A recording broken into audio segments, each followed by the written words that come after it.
Welcome back to theCUBE's live stream here in San Diego, FinOps X 2026. I'm John Furrier, host of theCUBE with Paul Nishwati, my co-host with theCUBE Research. This next segment, we're going to unpack the future of FinOps with Google Cloud. Pravir Gupta, VP of Google Cloud. He's also internally called the Google Cloud Business Platform, which is basically the CIO.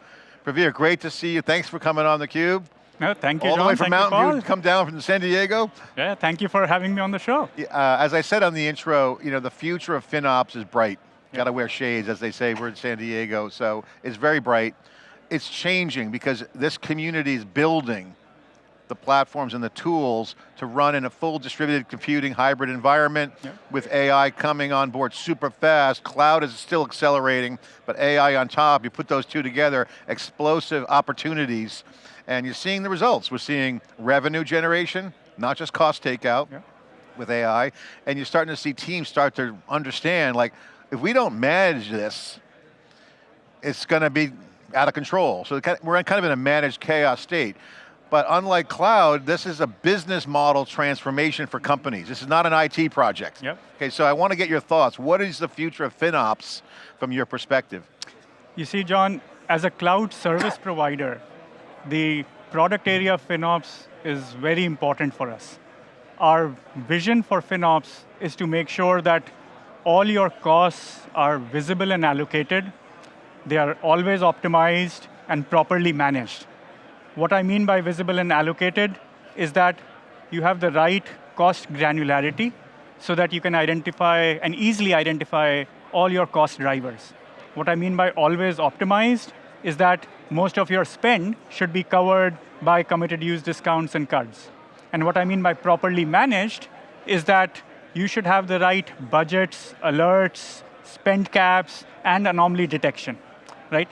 If I take a step back and zoom out a little bit, enterprises have been using cloud to move fast, innovate, scale, and maximize value.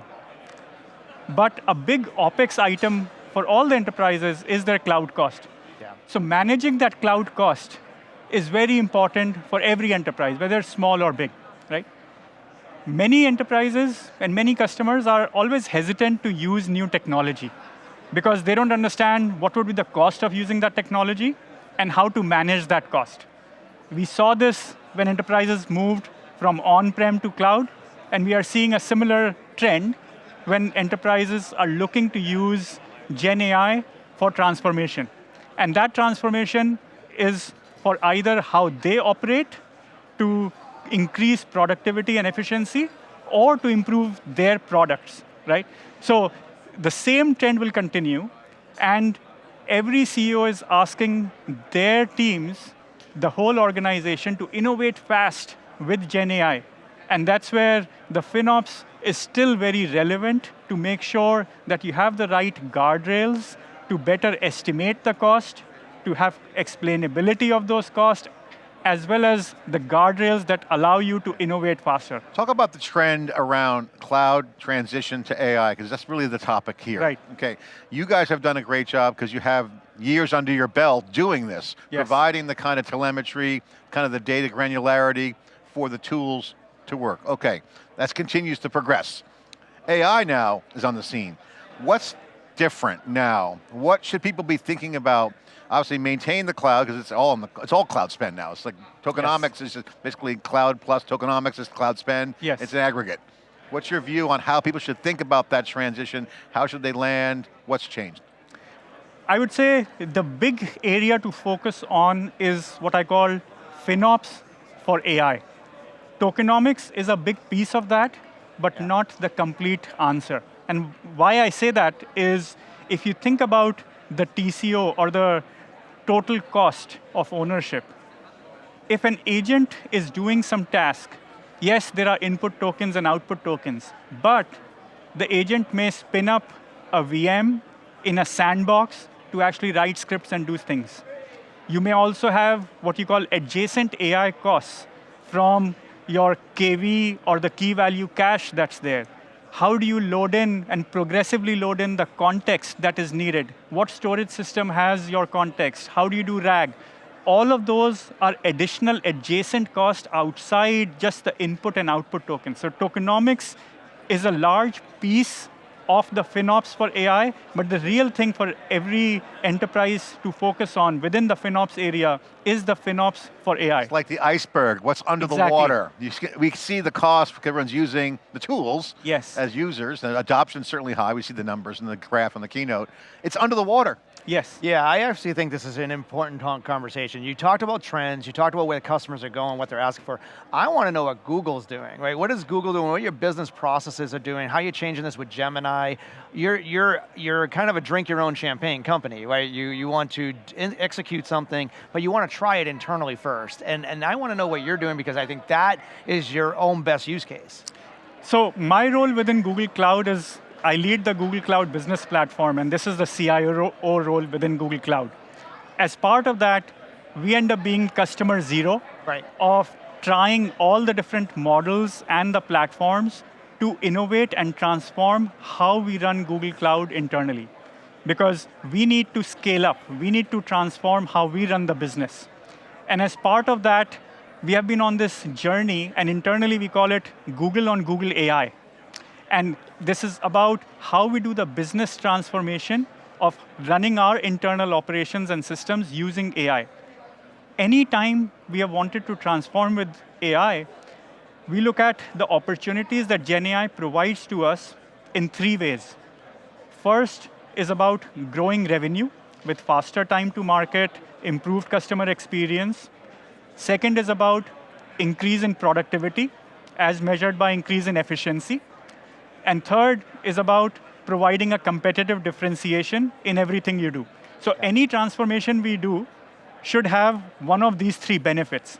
And as part of that, we have done transformations in different business domains, whether you look at marketing, sales, customer experience, all the way to back office in finance as well. Happy to also give an example, like if I talk about finance, because the first thing that comes to people's mind is, oh, I can do something in marketing and customer support. Those are easy ones.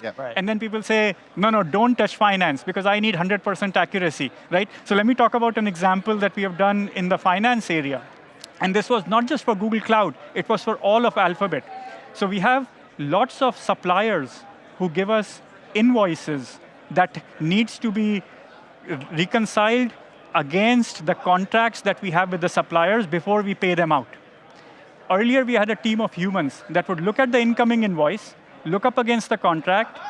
If a discrepancy is found, they would initiate a contact with the vendor. If no discrepancy was found, they would do a payout to the vendor. So we had this aha moment that instead of humans doing the task, let's have agents do the task and shift the roles. And we have humans now review the task, right? So humans shift from doing to actually reviewing the output of the agents. As part of that, we saw a 4x increase in throughput capacity and a $30 million savings across all of Alphabet, which is hard, actual, measurable dollar amount that we're able to see. That's actual cash. So TK's happy then. Not just TK, this is Anath and Ruth, because this is Alphabet-wide. It's Alphabet, It's Alphabet-wide. No, it's fantastic. But that same pattern applies in so many different ways, because the trick here was not to roll out with 100% accuracy. The trick is that you have human in the loop in the middle, where humans are reviewing the output of the agent and then providing the feedback. So let's talk about the output, because I like to hear, that's really awesome. That use case really is powerful. You talked about some numbers there, which is very powerful. What metrics, like for yourselves, but also like what would you advise others to say, what metrics would you look at in order to say, is this a success, is it not a success? What are the things that move the needle? I think the first metric is, are you actually using AI or are you sitting on the sidelines? That's the given. There are a lot of people who are sitting on the sidelines and still watching. If you're that, right, you'll have innovator's dilemma, and like that's not going to be a good recipe in the future. So the best way is to actually roll up your sleeves across the organization where everyone is becoming a builder and actually getting in and doing things. Second, I would say, is there are this analogy of 1,000 flowers blooming. Do you light up and support all of those efforts, but you can't just have 1,000 flowers blooming. How do you convert and curate them into these curated bouquets that you say, these are the blessed projects that we will really go after? Any Gen AI transformation is of has three scopes. It is an individual scope, where you're improving the work that an individual does, an organization scope, where you're improving the workflow done by an organization, or you're improving the product. So individual, organization, or product. In either of these three scopes, you can have one of the two outcomes. It's either an efficiency outcome, which is improving the thing that you are doing, and you can measure 30% time saving or cost saving, or it's a transformation. So those are the only two outputs that you would have, efficiency or transformation. So as an example, in the individual scope, if you provide Gen AI-based suggestions and autocomplete, that's just efficiency. Because now, developers who are writing code, they can just write better and faster code. But with vibe coding, non-developers can suddenly produce code. So you have democratized coding, so that's a transformation, right? So you have to look at from that matrix, and so that's the second piece, I would say. And the third is really around any Gen AI transformation you do should have the benefit of either it's growing revenue, it's providing a competitive differentiation, or it's increasing productivity, or more than one of those benefits. So weighing in either of those benefits to really say which are the real transformations that you'll go after. And you have to take some bigger bets in terms of making those transformations and fail fast. I want to tie this topic to the new foundation, Tokenomics Foundation, and obviously the FinOps, as you point out, cloud super relevant, it's all cloud spend. Yes. We were talking before you came on camera here on the floor about coding and examples versus token usage, and like, if I was a coder, I'd write long lines of code. Wow, he's a good coder. He writes a lot of code. Versus back in the old days, tight code, right? Now tokens is similar. You were sharing your thoughts on it. This is very important because token efficiency, waste is a big topic here. Yes. It's not about how many lines of code or token maxing. I'm on the leader. Look at me. I'm using a lot of tokens. I'm good. No. That's a false metric. Yes. Explain. This is super, I think, relevant and will be an ongoing metric. So some companies had started, I would say, in the last 6 months to put up these leaderboards with the whole notion of token maxing and saying, look at the number of tokens being used and consumed in my organizations as a proxy to say we are actually efficient in producing a lot of Gen AI transformation. But it's a fallacy because if I rewind back to even 5 years, 10 years, you can make the same argument around the number of lines of code produced or the number of change lists that are produced. If you count developer productivity by the number of change lists produced, you have just given the wrong incentive for the developer. They would say, instead of my one change list, I'll break that up into 5 change lists and ship those out. That doesn't make sense. Or I'll write long lines of code, which is less efficient code. Or I'll fork the code and you'll see all the lines copied again. So it provides the wrong incentive. You get a good evaluation. Well, you hit all your metrics, wrong metrics, perverse metrics. It doesn't measure the business outcome. So let's take that to the next level. So you were talking earlier about adjacent costs. Yes. Okay, that's humans that are triggering an action, and there's some KV cache, you mentioned some of the KV cache things. Now with agents, they're not human triggered. So you're almost cascading the costs. Yes. So now you have machines with agents. Agents are doing work. So take that metaphor to the next level. What is the metric for agents? How do you look at that? Because there's also adjacent costs to agentic, non-human triggered costs. Yes. What's your thoughts on that?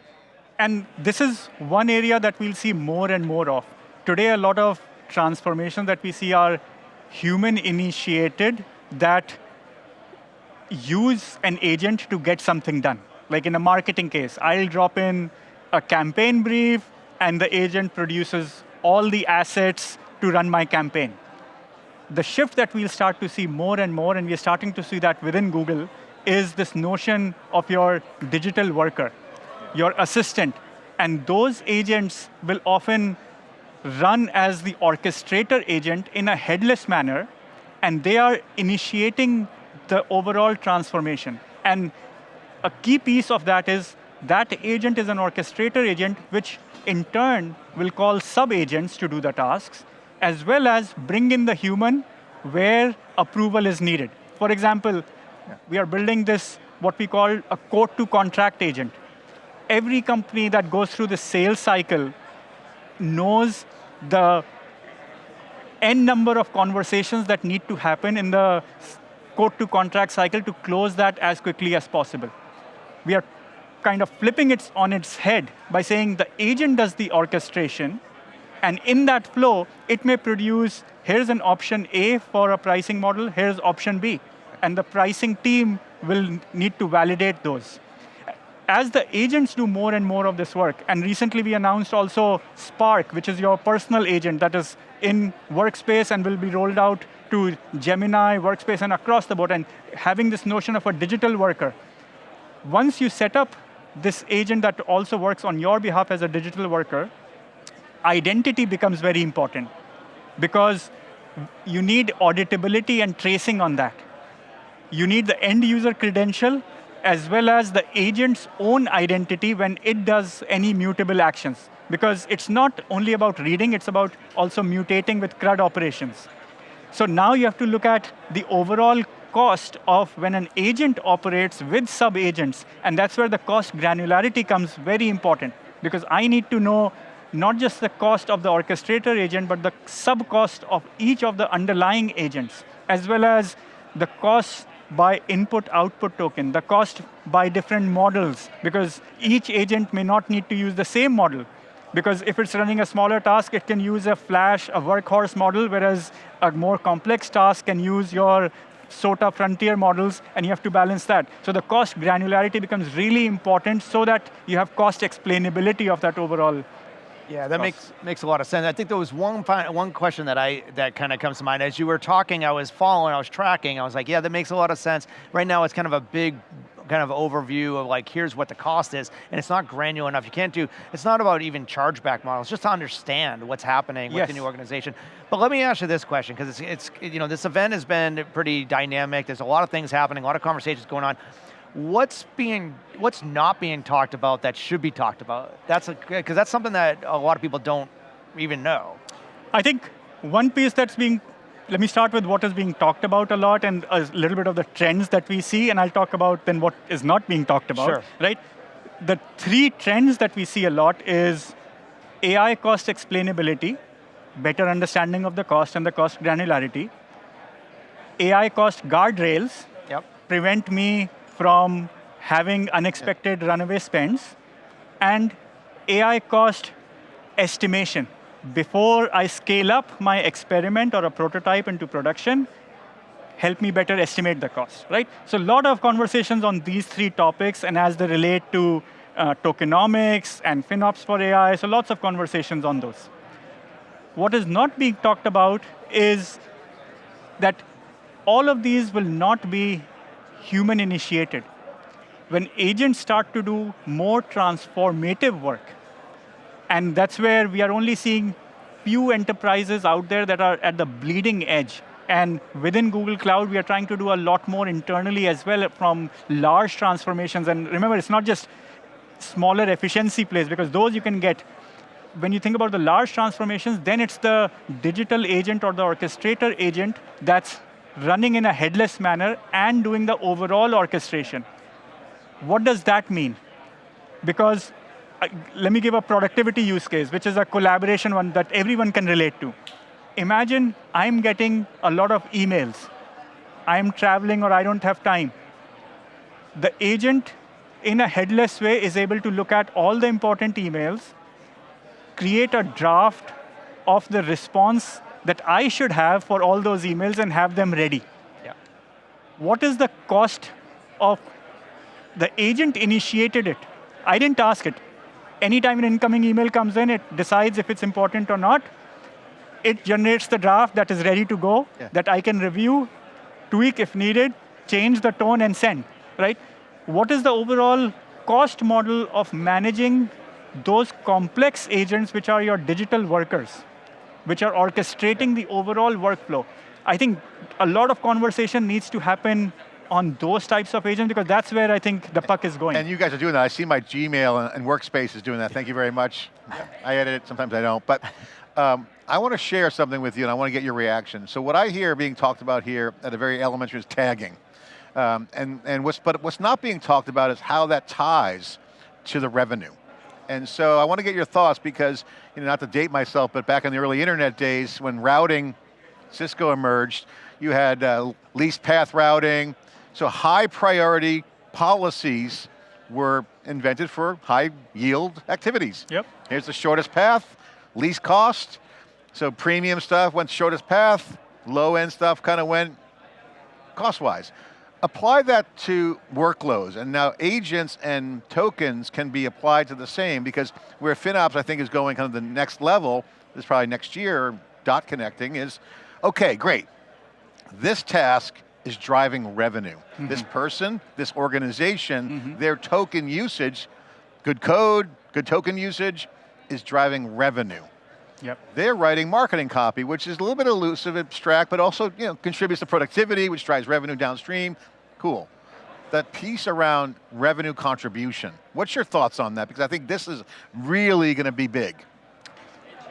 I think you have to do it in 2 steps. The first is identification of what is the potential uplift or the existing toil even before you do a Gen AI transformation. Because that helps to identify which areas you should do the Gen AI transformation. So early on, that identification to say, here is the overall revenue lift that we expect. Because you always want to go in with a hypothesis and not after the fact and say, this is the revenue, right? Because you may need to do a time motion study to figure out either the efficiency gain from the humans who are doing the task or the revenue uplift that if the product does something that you can charge more. So that's the first piece of identification upfront. The second is, now as the agents are doing certain tasks, the labels and the tags that you want to use, it's important for few aspects. First is, even if when the CSPs and Google Cloud, we provide the cost granularity, that can give you the granularity at all the different dimensions. But what it will always miss is the enterprise who's using those tokens. The enterprise may have their own CRM system where their business divisions are organized in certain ways. How do you allocate that an attribute that this usage belongs to this division and this usage belongs to this other division?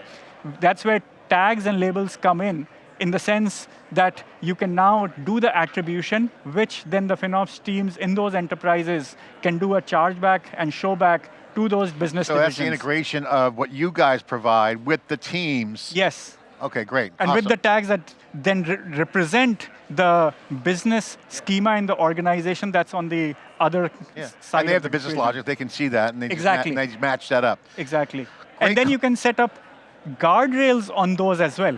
That for the usage that has attribution of this tag, I want alert, I want guardrails, right? It allows all of those controls that you want to prevent that unexpected. Yeah, and that explains why the agentic side, not to change gears, but the projects are focusing on the biggest problems because they drive revenue. Yes. And so people are taking a different approach than the old IT with, hey, we'll do it sandbox and test this use case. Here, it's like, let's go with the revenue. And they tag it up and they learn. All right, great conversation. Great to have you on. I have to ask one final question. As AI builders, it's now a persona generically, call it AI builders. That's an engineer, that could be a business user. Yep. AI is everywhere. How does that change the tooling? There's a lot of tools. Is it going to look like a consolidation, and will there be a platform approach? How do you see customers thinking about this from a Google perspective and from their perspective, because they want the value? I think first, for builders, we are seeing exactly that. Some people call it builders, some people call it technologists. Within Google, we are seeing a merge of these role profiles as well. It's not just your engineers, but your UX designers, your product managers, your program managers. They all become builders that they can easily do the end-to-end and do the thing on their left and the right, which is a product manager can easily design the UI, the UX person can easily convert that into both the code and sometimes also produce the artifacts that are still needed. See, the overall SDLC, the software development lifecycle, will change. Internally, we have started to call it, whether you call it ACDC, or there's another NAIL, which is Native AI Lifecycle. Yep. There are all sorts of acronyms that are popping up, where while you change the whole model from a waterfall to this agentic way of driving it, for different sorts of regulations, you'll also produce the artifacts. So in many of the transformations and the way that we are producing, we have our product managers and the UX who are creating the prototype first. Right. From that prototype, they will create the UX mock. They'll create the PRD from the prototype, because remember, it's not that you needed the PRD first, but the PRD is still needed as an artifact for all sorts of SOX compliant and all the regulatory audits that you need. So you're producing that paper trail and audits as well. How that consolidation happens is through few sets of tools that allow you to do the transformation across the different set of underlying tools. So we are seeing on Google Gemini Enterprise and Google Anti-Gravity as the two applications upstream, one for coding and development, and the other for interfacing with all the underlying applications. So you don't need to go an underlying SaaS application to actually configure a code, to add a tag or a comment. You can just use it through Gemini Enterprise, and it will not only do the reads, but also provide the CRUD operations under all the fragmented SaaS applications that you have, right? And that interface is available not just as a standalone, but also where you are, because you have to meet the user where you are. So you may be in your workspace, in Gmail, with the personal agent, the Spark agent, that talks to Gemini Enterprise. It just executes the command, and it creates that task. It's a great time to be an engineer, technologist, and a builder. Pravir, thanks for the insights. Really appreciate you coming on theCUBE here at FinOps X. Great time. No, thanks for sharing. Thank you for having me, Paul and John. Thank you. I'm John Furrier with Paul Nashwati here, getting all the data, sharing what people are doing, and really kind of where the puck is going, and connecting the dots here on theCUBE. Thanks for watching.